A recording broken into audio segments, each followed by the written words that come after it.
I'm gonna show y'all this bench bleeding procedure on a 2001 Honda Civic LX manual, of course.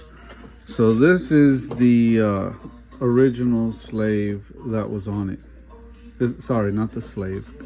I'm gonna correct myself. The master cylinder for the clutch. So you have to pop these pins out of here and put your aluminum threaded piece that your line is going to go into the new one.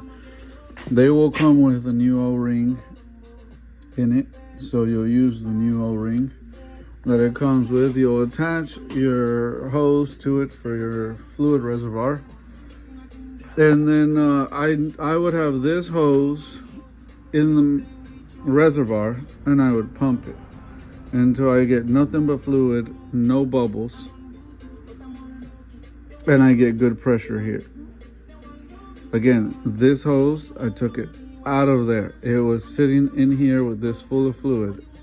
So the fluid is circling from this into the top of this, back down into here. I just have it sitting here for right now until I install it while I'm making this video, because I only got one hand to hold the camera with. But that is the procedure.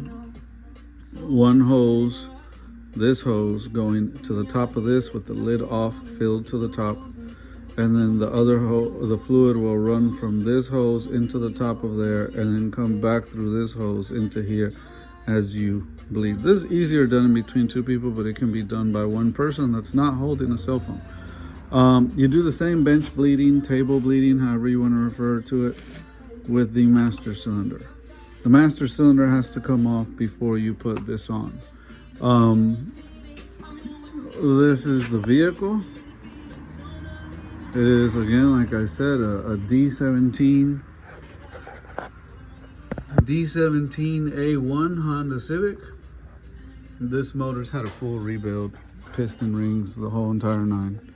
And it's buried. Honda does a fun little situation of putting it, I don't know if the camera will even capture this, but that hole down there and that line is what goes into it, and you got to remove your master cylinder to even have access to that.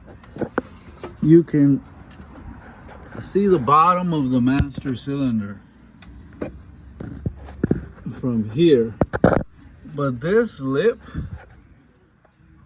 is in the way. See, there is a line of here. Now, why Honda engineers couldn't put a plate here with screws that you could remove and access that, I don't know. They don't care about us mechanics. They really don't. Because I understand you need structural strength here in case of an accident, but you could still have the same structural strength with a plate that's bolted in that could be unbolted to have access to that. I looked up on repairpal.com what they charge for labor to do this job, and it was like $500 plus tax. Let's see if you can see up in here. That's where it bolts up and goes through.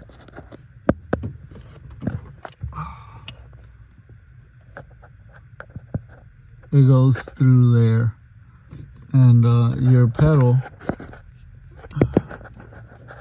it's so hard to get a good cell phone angle.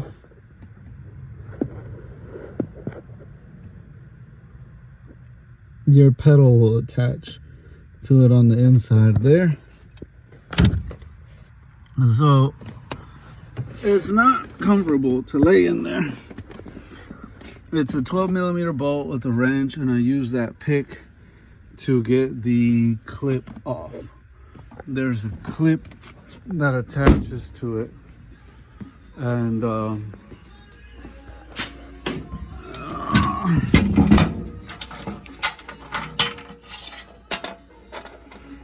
that's your slider, and the clip goes through the hole there. And here's all my other nuts and bolts that I used. This is your part number from Duralast AutoZone, 51410. The part wasn't that expensive. It was like $20-30.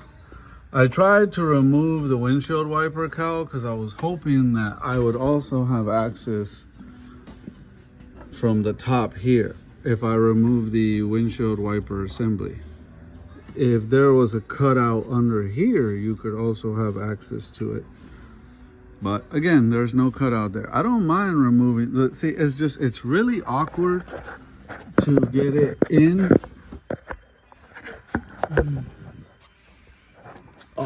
all these, past all these wires, and get it down in that hole.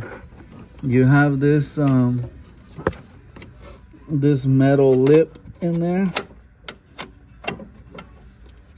and it's really awkward, tight squeeze with the booster. Yeah, so, and then up here I zip tied my power steering pressure line and my AC line out of the way. I went on this bracket. This is aluminum, whatever you want to call it, with a good zip tie. And then I zip tied the other power steering hose to the AC hose. And that gave me some space, some real estate in here to where you can actually have some access down in that hole, even though it's not the easiest to get in there. This is the only way you're gonna get to it unless you wanna cut a hole. But yeah, so the booster doesn't have to be removed. The master cylinder has to be removed.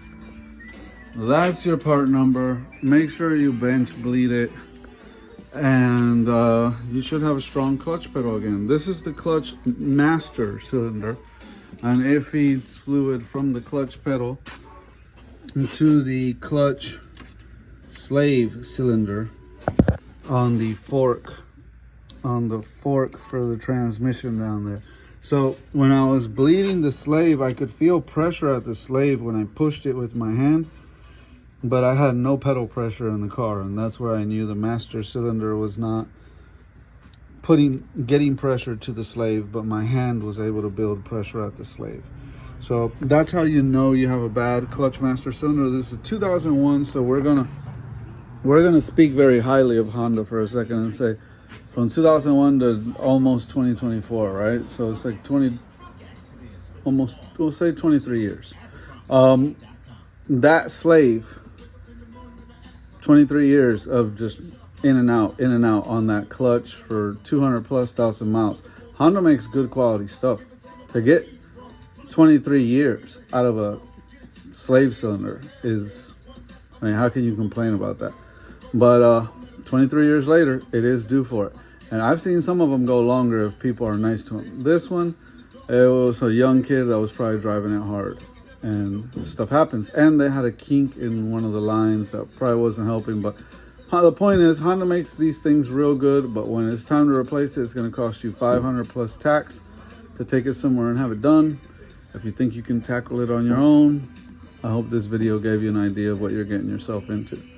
Have a good one. Catch you on the next video.